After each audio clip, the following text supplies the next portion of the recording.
Hello, this is Pastor Neil. I am doing a video instead of writing.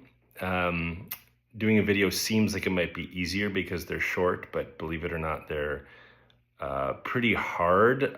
Maybe you're like, no, duh, it kind of looks like you're struggling. It doesn't look easy at all. But in any case, I'm doing a video. I want to welcome you into the season of Lent.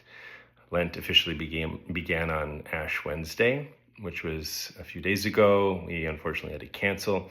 But this Sunday is the first Sunday in Lent. There will be 6 Sundays. If you don't count the Sundays, it's 40 days long. And those 40 days are meant to mimic the 40 days Jesus spent in the wilderness, in the desert, right at the beginning of his ministry, where he fasted and he was tempted by Satan.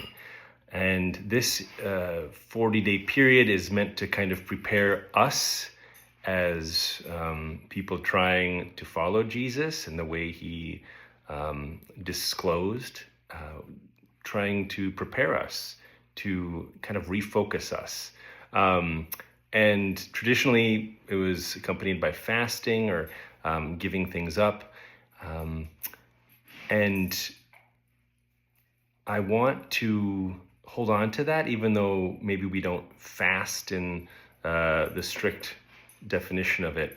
I think of fasting maybe as clearing away what gets in between us and God, what gets in between us and a fullness of life, a really being here while we're here, a really being here for one another. What gets in the way? But to get at that, we can't just be negative and push things aside. We need to do things that Christians have been doing for a long time, different spiritual practices that help us to refocus on what's important. So instead of taking things away, I'm going to pile a bunch of things you have to do on top of you.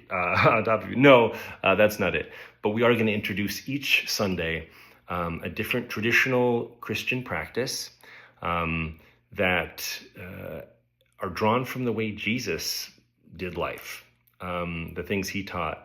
And the idea is that we can be closer to God, closer to Christ, by spending time with him, but also by doing the things that Jesus did. So just a quick preview. There's 6 Sundays. The first week, I'm lumping in what Ash Wednesday was about.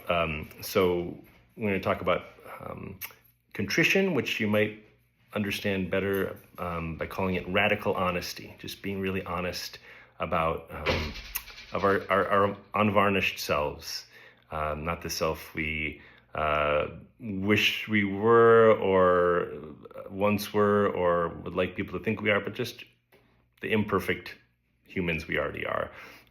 Learning that by being more honest with ourselves and God, we can also better accept who we are. And then how does that relate to fasting? Well, in order to be honest, we kind of need to clear out all the things that get in the way of us really taking a stock of ourselves, taking examining our lives. So that's first week is being radically honest and fasting to get there. The second week is going to be about the traditional practice of testimony or witness. And the way I think we can best understand that is how to have good conversations, how to be a good listener and a good sharer of who you really are. Third week is about Sabbath, so resting. How do we incorporate rest? See, I'm giving you things to do, but don't you want to rest? And also feasting. Christians have always shared meals together. And those two, we do that on Sabbath in a special way. So resting and feasting.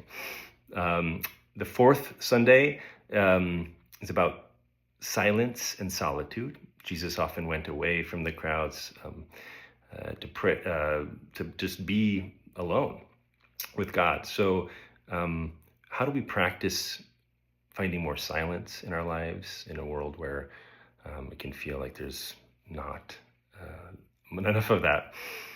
And then the fifth week is scripture and prayer. So when we've kind of cleared things away and we can really find some inner silence and solitude. Christians have also thought that there's a next step, which is learning who God is by reading ancient testimony of God, of reading scripture and learning the stories, the symbols, the words, the people, the lives. And then prayer is also a practice that we need to work on. I know I do. And then the 6th week is about hospitality and service.